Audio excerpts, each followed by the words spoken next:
Hi, I'm Dr. Jenn Kennedy, sexologist, couples therapist, and host of Pleasure Project. This podcast is all about sex, relationships, and the complicated and fascinating space where they collide.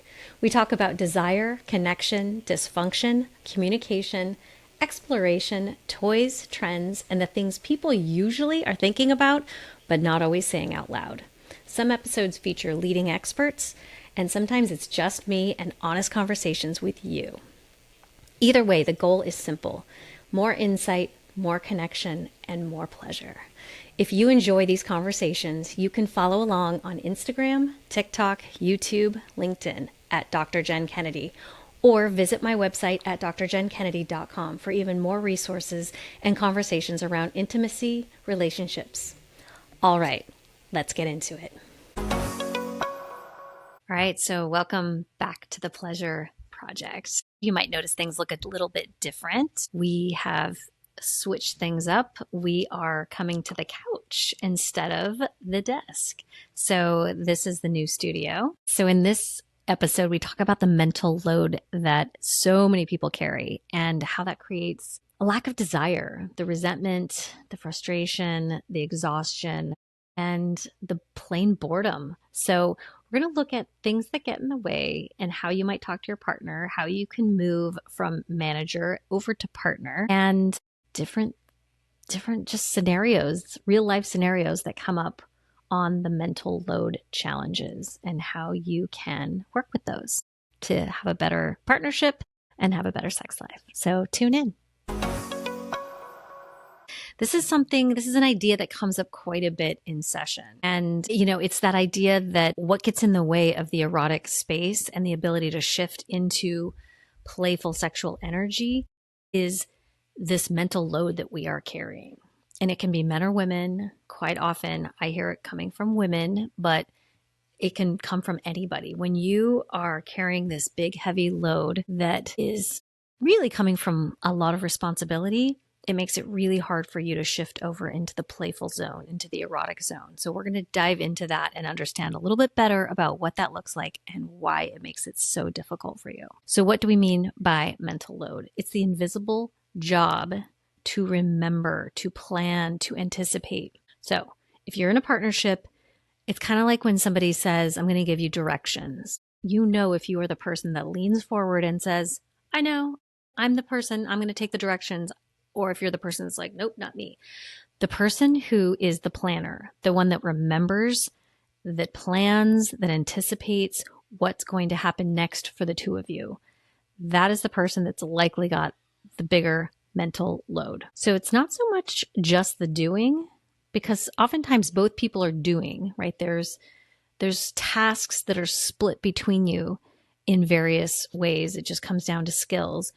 But it's the person that is the planner, the person that is anticipating maybe the scheduling, the returning invitations, the kind of lining things up if you have kids. It's all the things that they're remembering, holidays and birthdays and, just all the millions of things that need to be done to keep your lives running. So some examples would be tracking appointments. That's health appointments. That is, if you have kids, they have billions of appointments, right? They have sports, they have dentist appointments, they have, just all the different things. And so somebody has to be tracking all of that stuff. They have the forms that they have to get in. They have birthday parties. And a birthday party isn't just a birthday party. It's the gift.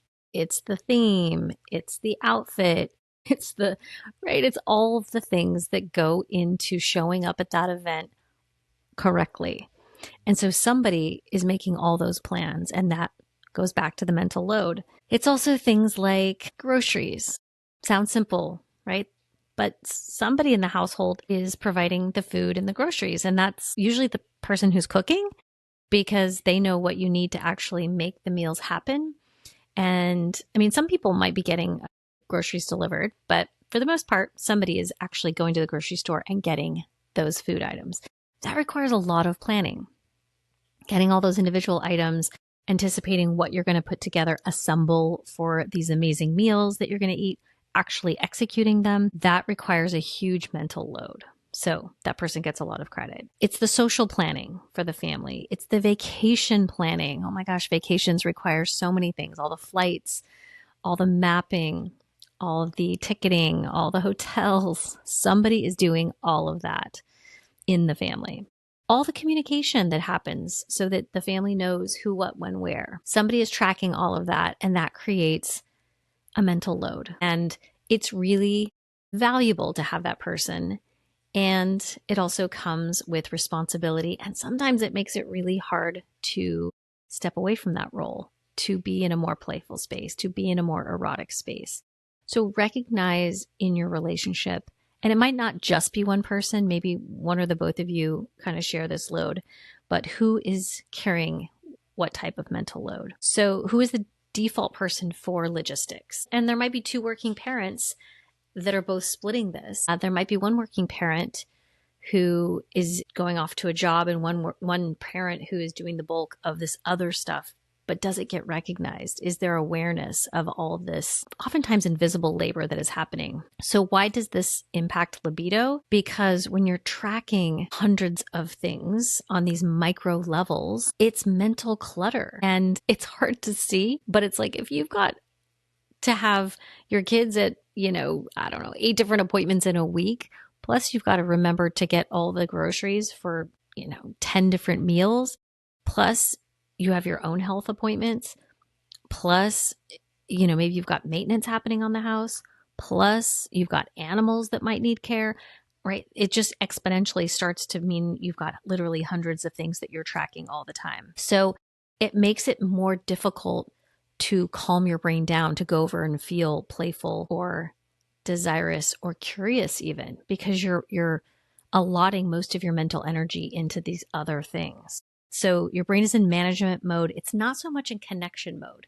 It oftentimes is staying in this mode of like, what's next? What's next? So you're not able to just be like, oh, what's over there? Oh, what does that smell like? Oh, what do I want to do today? No, you're like, what do I have to do today? So it shifts into what is needed instead of what is wanted. So looking at kind of the emotional undercurrent is that oftentimes this person can feel unseen or unacknowledged. And there's this sense of like, I don't feel appreciated, maybe.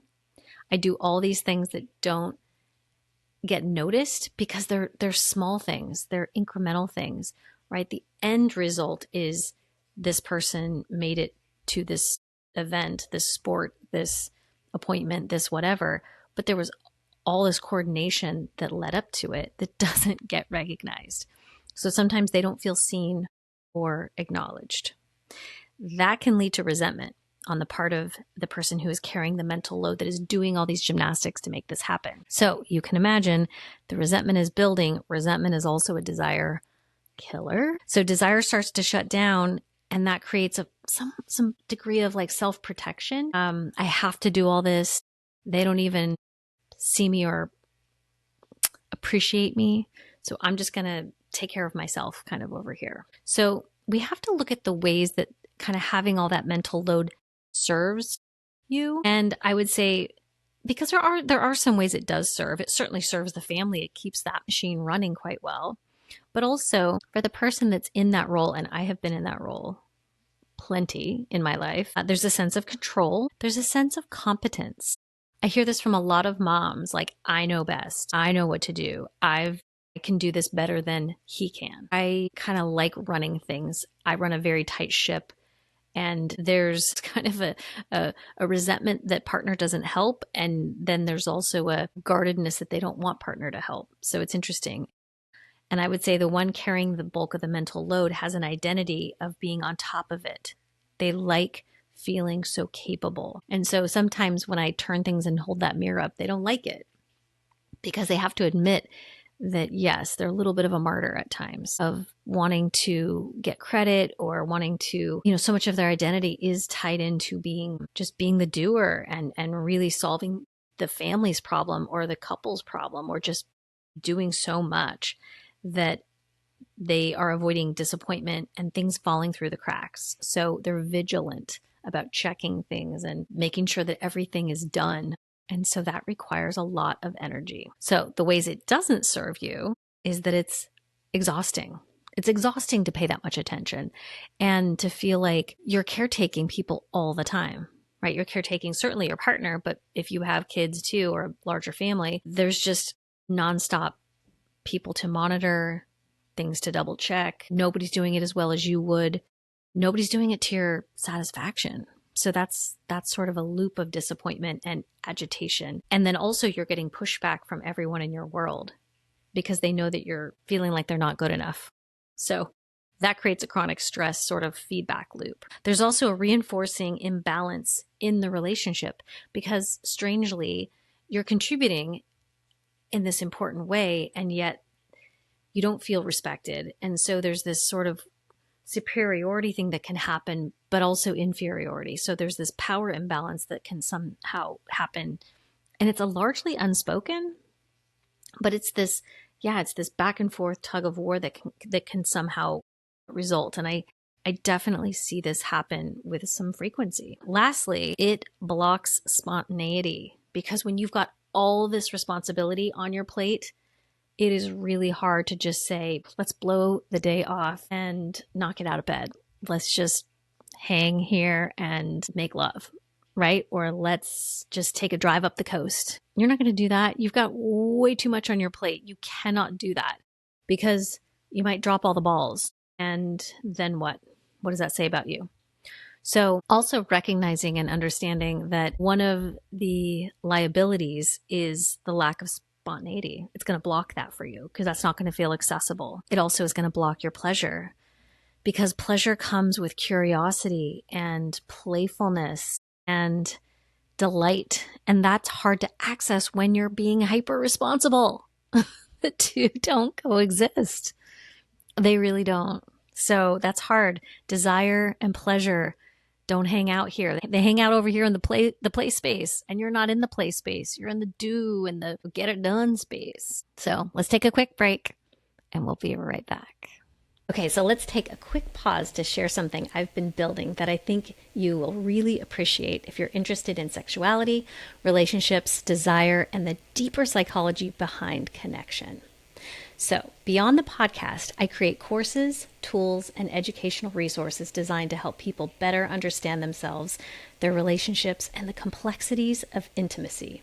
Some are created for individuals navigating their own growth, and some are designed specifically for clinicians and helping professionals who want more nuanced conversations around sexuality and relational health. Everything I create is grounded in the same approach that you hear on the podcast: honest, psychologically informed, practical, and deeply human. So, whether you're here as someone who is exploring your own relationship to desire, or you're a clinician wanting to better language and framework for the work that you do, there's more waiting for you. You can learn more at drjennkennedy.com. If you're not already following us, come on over and connect with me on Instagram, TikTok, YouTube, and LinkedIn at Dr. Jenn Kennedy, where I share clips, insights, relationship dynamics, and conversations that don't always make it onto the episodes. All right, let's head back to the show. Okay, so welcome back. So let's talk about how you got cast into this particular role of the heavy mental load, because it doesn't sound like the most glamorous role, and somehow you gravitated toward it or you got put into it. So I would say there was probably some gradual patterning that you were the most likely character for it. Maybe in your partnership, one of you is a little more ADHD, and so you just didn't have the skill set. They didn't have the skill set, so you got put into this role. Or one of you has a more structured job, so the two of you decided that you were going to be the stay-at-home person to care for the kids. There's different ways that this person comes into this job. You might just be organized. You might also just have always been the hyper-responsible one that was sort of wired this way. And I find that certain life circumstances also make people get this reinforcing habit that will get you into this pattern. And people recognize other responsible people and tend to give them more responsibility because they're like, great, give it to her. She'll get it done. So we're going to talk about that in a minute, how you don't have to be this person. So being good at it means you do get more of it, because we recognize that, wow, she's good at it, give it to her. But also that feels good to be acknowledged for being good at, but also it's nice sometimes when somebody else can take the lead. It's nice to also not have to be so responsible and sometimes be able to just be playful or silly or curious or puttering. You know, I love that when I'm on vacation, I putter, I shop, I wander, I stop at some new place I've never been and have a cup of coffee. I don't do that in my hometown. I'm like, I've got somewhere to be. I got stuff to do, you know? So it's kind of fun when you're on vacation or in vacation mode. And that's why I typically find the couples I see have the best sex is when they're on vacation, because their mindset is different. Their expectations for themselves and for each other are different. Being good at it gets you more of that assignment. Also, how did you get cast in this role is cultural and relational expectations. Sometimes it's gender specific in that we say, oh, you know, you're going to be the caregiver because you're a woman. Don't love that, but you know, that's kind of what you work out in your partnership. It could also be my job makes more money. So, you know, can you pick up the slack by doing some of these things, making my appointments, whatever. I don't know how you figured it out in your partnership. It could also be, like I said before, maybe your spouse is super ADHD. I've seen that play out multiple times, that the partner of that person steps up and tends to kind of compensate for them a bit and tries to kind of fill the gaps and takes over a bit and overfunctions. I've also seen this role tends to be quite common for adult children of alcoholics. They are so high functioning. They are so vigilant that they carry a very heavy mental load quite often. They grew up to be responsible, willing, just naturally very high functioning people. And so they often get cast into this role. Not always, but often. So let's talk about why just help me more doesn't work, because sometimes the person with the mental load will then turn and say, hey, just help me, take some of this off my plate, right? If you just help me more, then we wouldn't be in this predicament. It kind of works, it kind of doesn't. What I would say is that it keeps you in the project management role when you start assigning jobs to your partner. Because what will happen is then you're the boss and you're trying to like delegate.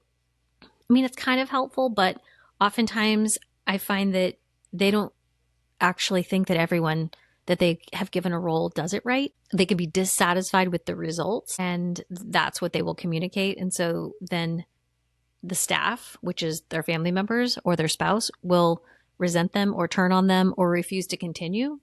And so it's a little bit tricky in terms of how is this going to work out.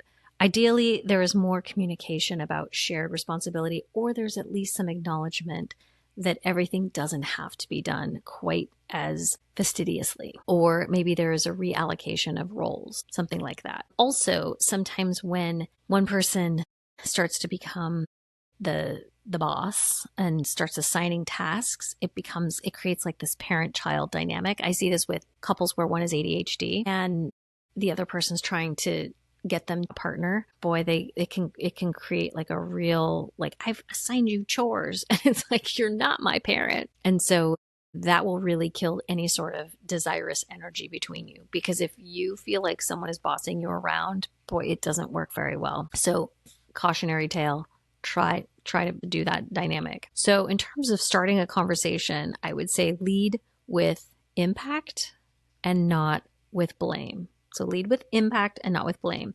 For example, starting with a feeling like I'm overwhelmed, not you didn't do this, you didn't help me. So I'm a big fan of feelings. If someone can articulate feelings, that's going to go a lot further with their partner. Coach people on this all the time. I actually have a whole feeling wheel. If you can articulate whatever situation is making you feel, then your partner has somewhere to go with it. They have a better sense of how this situation is affecting you. If you say, I'm frustrated, I'm overwhelmed, I'm exhausted, I'm annoyed, whatever it is you're feeling, and you could have mixed feelings, that's cool. But at least they have a sense of what is happening for you. Because so often it's just this blanket of good or bad. And if you can nuance it out, that's really incredibly helpful. The mental load situation can really blur everything. And so if there is some nuance to it, like, I'm bored. It could even be I'm bored. I've done this thing so many times. I've made lunches for the kids, 16 weeks in a row. I don't even want to think about lunch, right? I remember as a kid, my mom saying, "What do you want for dinner?" And I was like, "I don't care. I don't care. I don't care." And now I recognize it's hard to come up with what even to make for dinner again, right? It's not just the process of making dinner and going and getting all the ingredients. It's hard to come up with what to make for dinner when you've made the same 20 dinners over and over again, right? So recognizing that the feeling behind what the person is experiencing is important. So if you can articulate your feelings, the impact it's having, that is going to be incredibly helpful. So also naming kind of the parts that are coming in and not just the tasks. Part of me wants this and part of me doesn't, and not just you need to do more of this, because that's sort of a shortcut is trying to get rid of some of the tasks. Because I find that for the most part, the people that have a big mental load, it's not so much like they need to have the tasks taken away. It's something relationally, or they need interruption of the monotony more than anything. It's not like they can't handle what's on their plate. It's that sometimes they need acknowledgement, or sometimes they need participation, or sometimes they need input. That's kind of more what we're going for. And that relationally shifts the dynamic and their relationship to the mental load. How to start the conversation also includes be specific about what shared ownership looks like. So does shared ownership mean let's sit down on Sunday and let's brainstorm some things we want to do this week or eat this week, or, like who's going to carpool this week, or whatever it is, right? Like, how can we share in the mapping, planning, etc., that's going to come up, so that one person isn't tasked with making 1,000 micro decisions, right? Because all of those things matter. And if it feels like there's participation in those elements, then it feels better from the outset. And then you're not trying to wrangle people in as you go. So what ownership looks like is that each partner fully owns certain domains also. Again, rather than managing it and saying, you, and I'm going to manage your tasks and I'm going to assign you things, rather if somebody can own a certain domain and from beginning to end, so you think it all the way through, right? Be proactive and understand what this thing looks like from beginning to end, so that ideally no one's micromanaging. And that means that if the person with the bigger mental load hands something off, she or he also has to relinquish what it looks like. She cannot be a perfectionist. He cannot then go back and say, well, you really should chop the things like this. Or, typically this is how I drive to go get the kids. Or I don't like it when the kids' hair looks like that when they go to school for pictures or whatever. Like, you just have to relinquish it, because that's the other thing is if you're being a armchair quarterback, it's just going to agitate, and it like reduces the whole effort of stepping in to help. Trusting that things will be done differently, kind of what I was just saying. And it's not incorrect, it's just different. There's lots of paths up the mountain, and we're all pretty capable people. So handing it off, letting it go, totally fine. I've seen this play out a lot of times where couples will squabble over how things get done. Again, the goal is to just remove things from your mental load. And so sometimes that's also accepting that they will be done imperfectly. Let go of control and recognizing that everything's not going to fall apart. And so also back to that ego of the control. And I would say there's a little bit of a narrative of wanting to be the one that does everything. So letting go of some of that and having some space is part of it, stepping out of that role. So I find that sometimes this person has some difficulty to relinquish control and to stop preemptively solving everything. Oftentimes, they are so used to stepping in, they can sense it. It's like a sixth sense. They know when something is starting to go a little squirrely, and because they're just wired this way. They can tell when the kids are getting cranky, or they can tell when there's not quite enough food, or they can tell when whatever. And so they just know. And you know what? You got to let things go wrong. Sometimes you got to let things run out, or somebody be upset or dissatisfied or whatever. And it's okay. Like, none of these things are emergencies. That is also part of how somebody else learns how to pick up the slack, is letting things go a little bit wrong. So it's interesting, right? It's like things don't have to be perfect. They have to be good enough. And so relinquishing that expectation of perfection can be really helpful, but it's also going to feel really twitchy for the person that carries the mental load, because they just are tracking so many things, and it's bothersome to not have things going perfectly. But if you can kind of get into this space with your partner, you're going to start to let go a little bit more, and it's going to feel better. You're going to be able to feel like you can slide into that playful space a little bit easier. So in this letting go, it's allowing natural consequences without rescuing. So when your spouse forgets, to drop your kid off with cleats for soccer, there's going to be consequences. Or when whatever, somebody runs to the store to make food and they forget 2 ingredients, there's going to be consequences. They're going to have to ask chat for replacement.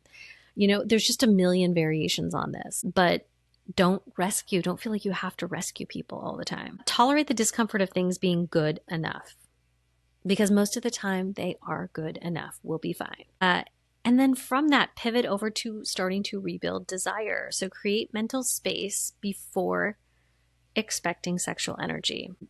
The goal of all of this is to create more spaciousness and more permission for yourself to not just do, but also be.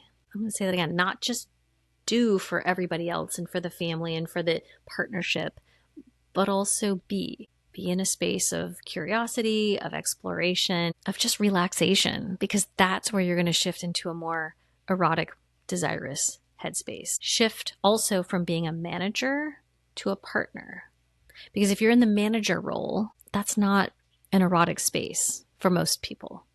When you're feeling bossy, when you're feeling like you have to keep track of a lot of things, that doesn't feel, maybe it could be a kink for some people, but for most, I would say that's actually not going to be a space where you feel a lot of erotic energy. It's going to feel more like you're serious, you're in charge, and there isn't that playful, joyful energy of partnership. So let yourself receive and not feel like you have to run the show, because that's also true, right? When you're the boss, there isn't that same amount of room to receive. Like, you feel like you have to track everybody, you have to take care of everybody. You don't get to receive the energy. You don't get to receive the playfulness. And erotically, it's got to flow back and forth, right? It can't just be, it can give, but ultimately it's way more satisfying to give and to receive. So if you can relinquish that manager role, then you can give and receive when you're not running the show all the time. So you got to relieve the mental load. So in closing, I just want to say your libido isn't broken. It's just overloaded. So think about ways in your life. How does this apply to your life? What does your mental load consist of? How can you shift from manager to partner? What might you want your partner to understand, your family to understand? Are you feeling resentment? Are you feeling boredom? Are you feeling like, where could you shift to have things be better for you? As opposed to just doing less, where do the little tweaks need to happen to have it feel better so that you feel more embodied and more excited about your life? Because I think desire needs room. It doesn't need more effort. We're not going at this to try harder. We're actually trying to create spaciousness. So hopefully this has been helpful, and I would love your feedback. So if you have ideas of podcasts that you would like me to talk about, this or other topics, please send me an email. I'm always open. Thanks so much. Thanks for listening to The Pleasure Project. If today's episode resonated with you, take a moment and please leave a review of the episode, or better yet, send it to someone who would appreciate the conversation. It really helps more people find the show. If you want to go deeper, you can explore my courses, workshops, articles, and educational resources at drjennkennedy.com. I also share the relationship insights, clips from the podcast, clinician perspectives, conversations around sex, intimacy, and emotional connection across social media. So come connect with me on Instagram, TikTok, YouTube, LinkedIn at Dr. Jenn Kennedy. Thanks for being here and see you next time.